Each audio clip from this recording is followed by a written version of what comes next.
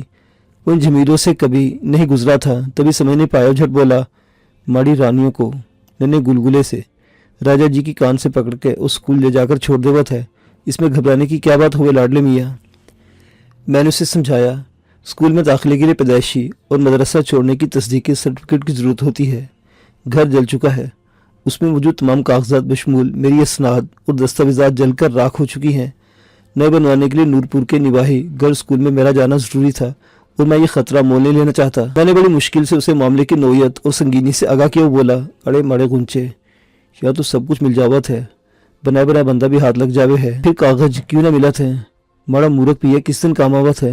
تم اس پیدا گیر کو ماڑا نام لے کر بول دے بے نا، اور ہاں ڈالے میاں مہارانی کو کھالے کی واپسی کی خبر بھی دیوت ہے اسی ٹائم۔ میں نے اس کا شکریہ ادا کی اور رابطہ منقطع کر کے حکم کی تعمیل کرتے ہوئے میڈم شکیلہ سے فون پر رابطہ کرنا چاہا کہ اسے کھالے کے بارے میں مطلع کر دوں۔ اس سے میری بات آغاز میں ہی اچکلے اس پاٹ لہجے میں بولی شہریار تم اپنی توانائیاں اس کے بارے میں سوچنے اور مجھے رپورٹ دینے پر ضائع نہ کرو۔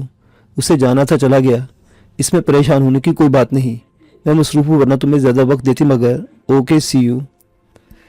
اس نے میرا جملہ جی میڈم سنے بغیر فون بند کر دیا تھا۔ میں نے عافیت کی سانس سینے میں اتاری اور بے دھیانی کے عالم میں فون کے ڈسپلے اسکرین کو گھورنے لگا، اپنی یادداشت کو کھنگالنے لگا۔ مبادہ کہ میں نے خالے سے والی گفتگو کے دوران میڈم کے مفاد کے خلاف کوئی بات نہ کر دی ہو، تسلی بھی کہ مجھ سے یہ کوتاہی سرزد نہیں ہوئی تھی۔ میں نے پیا جی کو کال کی، اسے سمجھانے میں زیادہ دقت نہیں ہوئی۔ اس نے نام، ولدیت اور عمر سمیت کئی معلومات حاصل کی، انہیں کسی کاغذ پر لکھا اور 2-4 دنوں میں یہ کام نمٹا دینے کا وعدہ کیا۔ مجھے یقین تھا کہ وہ ہتھیلی پر سرسوں جما کر دکھانے میں کامیاب ہو جائے گا اور میرا مسئلہ حل کر دے گا۔ خالے کے رد عمل اس کے نتیجے میں پیدا ہونے والے حالات کی سنگینی کا فکر لاحق تھا، نہیں رہا۔ وہ نورپور سدھار گیا تھا، ایک امید بن چلی تھی کہ وہ نورپور میں رہ کر پروین کا کوئی سراغ لگانے میں کامیاب ہو جائے گا۔ مجھے بچوں کے داخلے کا فکر دامنگیر تھا، نہیں رہا، مگر نئے مسائل جنم لے چکے تھے۔ مجھے قسمت میں قانون کی نظروں میں مجرم بنا دیا تھا اور مجھ پر نورپور کے راستے بند کر دیے تھے۔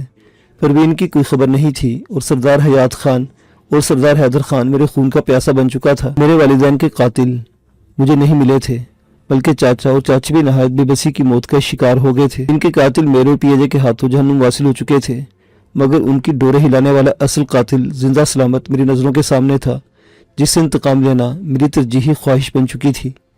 میں گھر سے نکل کر بظاہر تعیش کی زندگی بسر کرنے لگا تھا، مگر مجھے ایک پل بھی چین ہوتا نصیب دکھائی نہیں دیتا تھا۔ میڈم شکیلہ کے سجائے ہوئے کمرہ امتحان سے سرخرو نکلا تھا، مگر اس نے مجھے نئے مشن پر بھیجنے کا ارادہ ظاہر کر کے مجھ پر واضح کر دیا تھا کہ اب مجھے اس کے احسانات کے عوض میں اپنی خدمات پیش کرنا تھی۔ نہ چاہتے ہوئے بھی عادی اور مفروض مجرم بننا تھا۔ میں نے خود کو اس کے بھیانک گرداب سے دور رکھنے کی ان گنت ترکیبیں سوچی، مگر سبھی کو ناقابل عمل قرار دے کر جھٹلا دیا۔